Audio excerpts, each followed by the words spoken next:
It's a true story about a hunter named Sam who thought he knew the woods around Algonquin Park like the back of his hand. He was after a whitetail, just a normal late season hunt.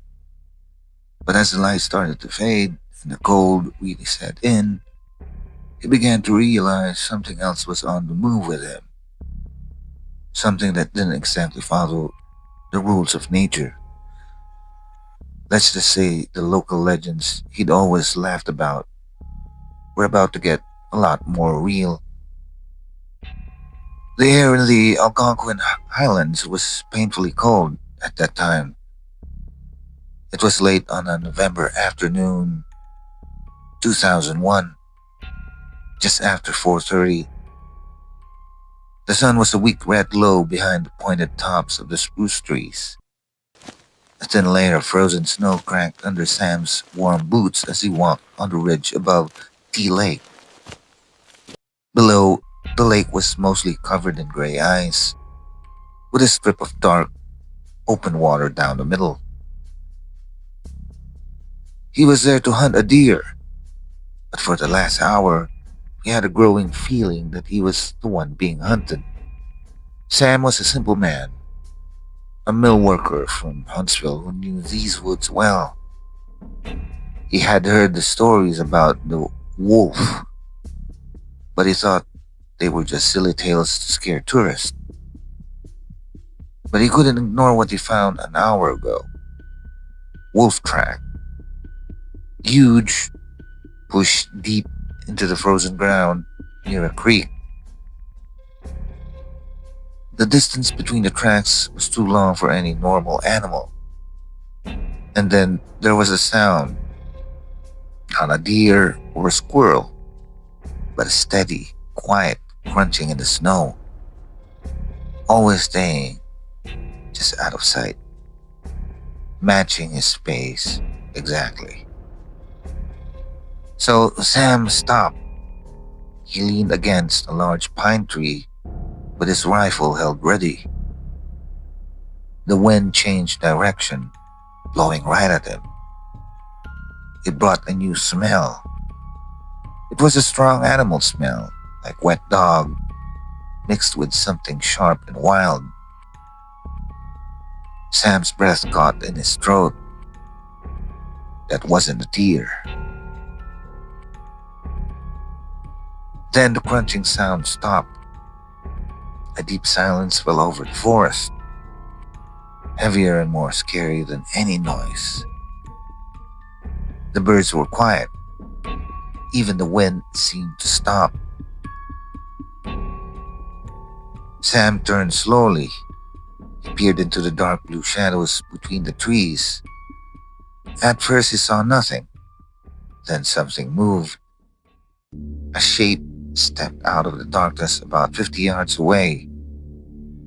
It stood on two legs, but its outline was wrong. This thing is too tall and thin, with long arms that ended in claws that touched the ground. Its head was like a wolf's, but the nose was too short, and the forehead was heavy and smart looking. The weak moonlight shone in its eyes. They weren't like an animal's eye. They were a dull, sickly amber, and they were staring right at him. It didn't make a sound, didn't run at him, just took one step forward. Its walk was a creeping mix of a man's walk and a hunter's sneak. The snow didn't even seem to sink under its feet. Now Sam's heart pounded in his chest. Every part of him wanted to lift his rifle and shoot, but a deeper instinct told him that would be a bad idea. He said this thing was not something you fight. It was something you try to survive. He left the tree and started moving quickly back the way he came, heading for the old logging road. He heard it then, a soft huffing sound, and the quick, certain crunch of it following him. wasn't running. He said it was pushing him, like a sheepdog moves sheep. For 20 minutes, it was a terrifying game.